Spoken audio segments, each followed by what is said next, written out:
konsumen. 5 selera konsumen. 6 jumlah konsumen. Tidak puas pengertiannya.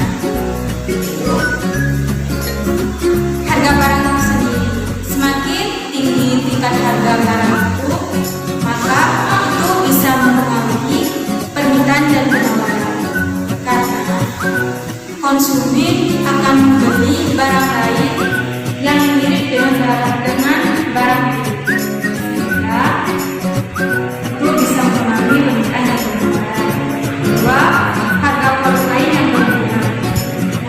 Harga produk lain yang berhubungan itu bisa mempengaruhi permintaan dan penawaran. Kenapa? Karena memiliki hubungan seperti itu. Hubungan seperti apa? Barang yang tinggi tadi bisa dibandingkan dengan barang lain yang pertama tadi dijelaskan. Kemudian yang ketiga, pendapatan konsumen. Nah, pendapatan konsumen itu bisa mempengaruhi permintaan dan penawaran. Kenapa? Karena jika pendapatan konsumennya sekian,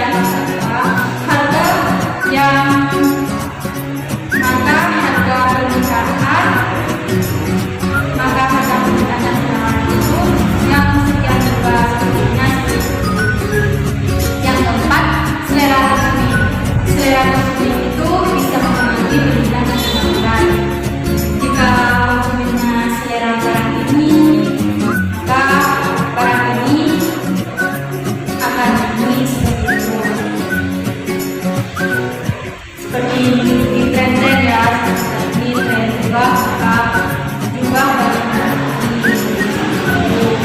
yang kelima, ekspektasi atau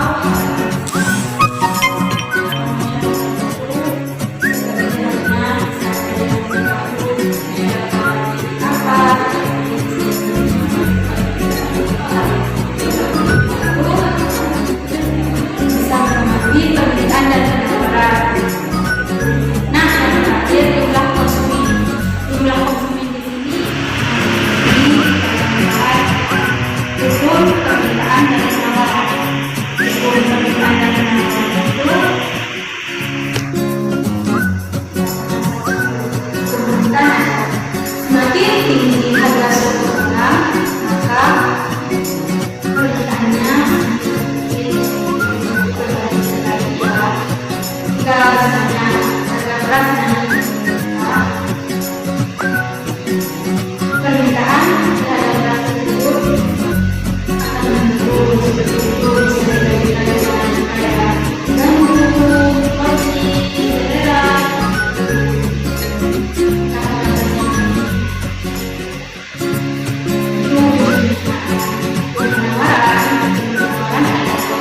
Semakin tinggi suatu barang harga barang, maka penawarannya juga semakin tinggi. Semakin rendah suatu barang harga barang, maka penawarannya juga tinggi. Jadi kalau itu berarti lurus. Maksudnya seperti itu. Jika harga suatu barang itu naik, maka orang itu akan banyak menawarkan. Jadi penawarannya itu berarti kemana nih? Jika itu, maka orang itu tidak akan menawarkan atau satu dua yang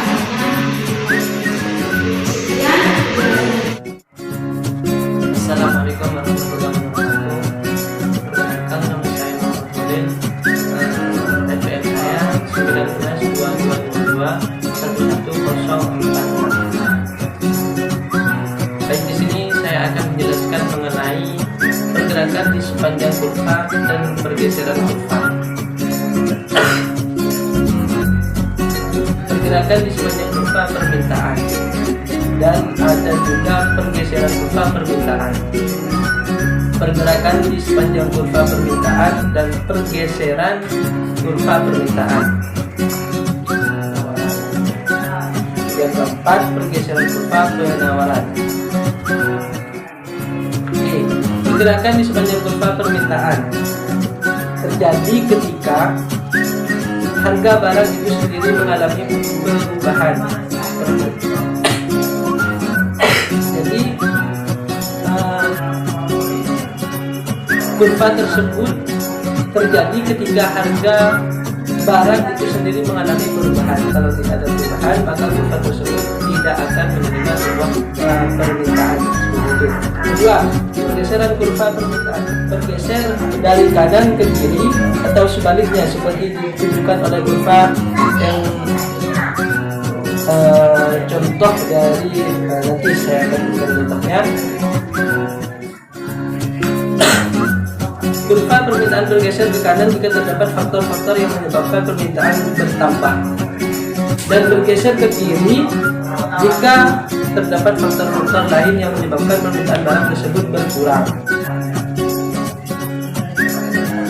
Dengan asumsi harga sepatu LV 8.000, maka pendapatan konsumen akan menggeser kurva permintaan ke kanan dengan D ke D1 dengan menjadi 600. Ketika pendapatan konsumen menurun, maka yang terjadi sebaliknya, yaitu kurva permintaan bergeser ke kiri dengan D ke D2. Jumlah sepatu yang diminta berkurang menjadi 200 pada tingkat harga yang sama. Yang ketiga, yang C, pergerakan di sepanjang kurva penawaran. Pergerakan di sepanjang kurva penawaran terjadi ketika harga barang itu sendiri mengalami perubahan.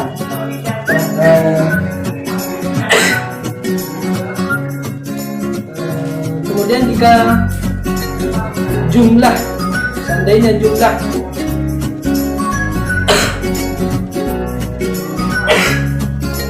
barang yang ditawarkan 600 unit, kemudian jika harga sepatu naik menjadi LV 10.000, akan menyebabkan jumlah barang yang ditawarkan bertambah menjadi 1.000 unit. Dari perubahan harga tersebut, terlihat penawaran berubah dari titik A ke titik B. Kurva di atas menunjukkan kenaikan harga sepatu menyebabkan jumlah sepatu yang ditawarkan produsen semakin, yaitu pergeseran kurva penawaran. Pergeseran kurva penawaran dapat bergeser dari kanan ke kiri dan sebaliknya seperti ditunjukkan oleh kurva di atas seperti kurva sebelumnya. Yang ketujuh, proses terbentuknya keseimbangan pasar. Produsen selalu mengharapkan keuntungan yang maksimal dengan menetapkan harga yang setinggi-tingginya. Sebaliknya, konsumen selalu mengharapkan kepuasan maksimal dengan harga yang serendah-rendahnya. Dan begitu.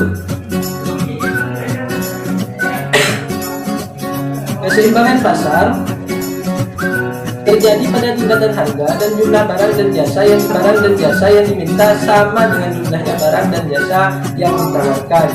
Seimbangnya pasar adalah suatu keadaan ketika jumlah dan barang yang diminta oleh konsumen pada suatu tingkat harga tertentu.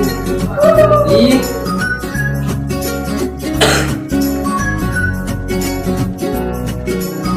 tersediaannya kurang, maka akan kenaikan harga meningkat. Berarti keseimbangan pasar itu tergantung dari kebutuhan konsumen, seperti itu. Selanjutnya, yaitu elastisitas permintaan dan penawaran. Di sini yang pertama, pengertian elastisitas. Untuk mengukur seberapa besar reaksi konsumen terhadap perubahan harga dan faktor-faktor lainnya, para ahli ekonomi menggunakan konsep elastisitas.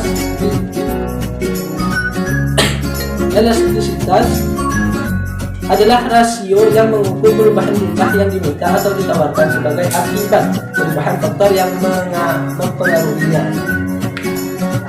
Yang ke B, perhitungan elastisitas harga penawaran.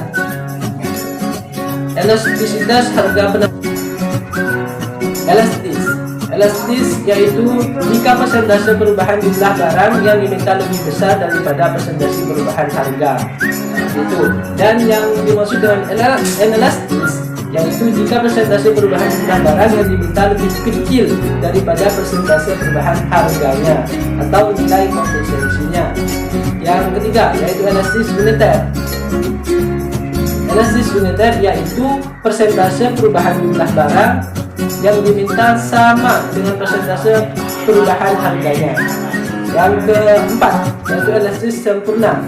Artinya harga barang tidak berubah, tetapi jumlah yang diminta berubah. Contohnya harga garam dan bensin seperti itu. Yang kelima yaitu elastis sempurna. Artinya berapapun tidak akan mempengaruhi terhadap jumlah barang dan jasa yang diminta itu. Dan yaitu faktor-faktor yang mempengaruhi elastisitas penawaran dan permintaan. Di sini ada 3.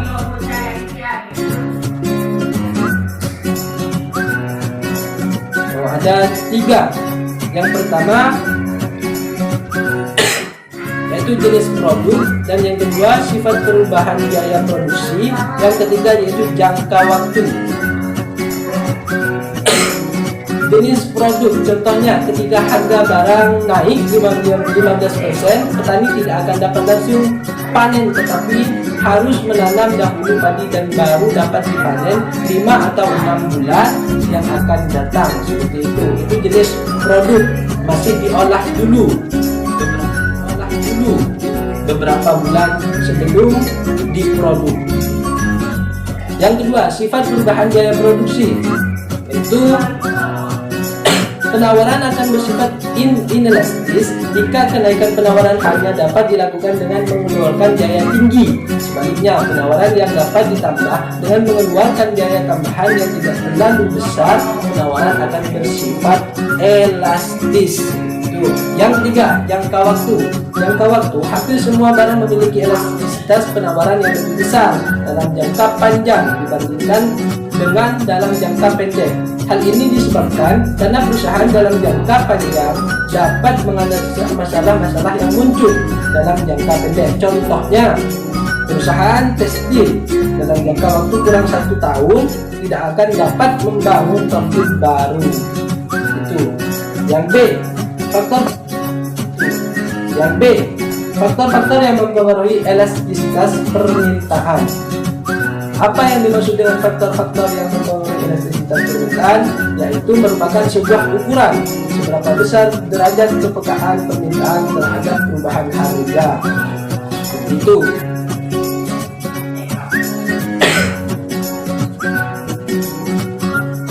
Berikut merupakan faktor-faktor yang mempengaruhi besarnya elastisitas permintaan. 1. Ketersediaan barang substitusi. 2. Proporsi kenaikan harga terhadap pendapatan konsumen. Yang ketiga, jumlah barang. Yang keempat, jangka waktu.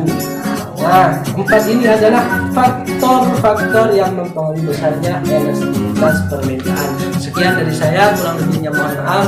Wassalamualaikum warahmatullahi wabarakatuh.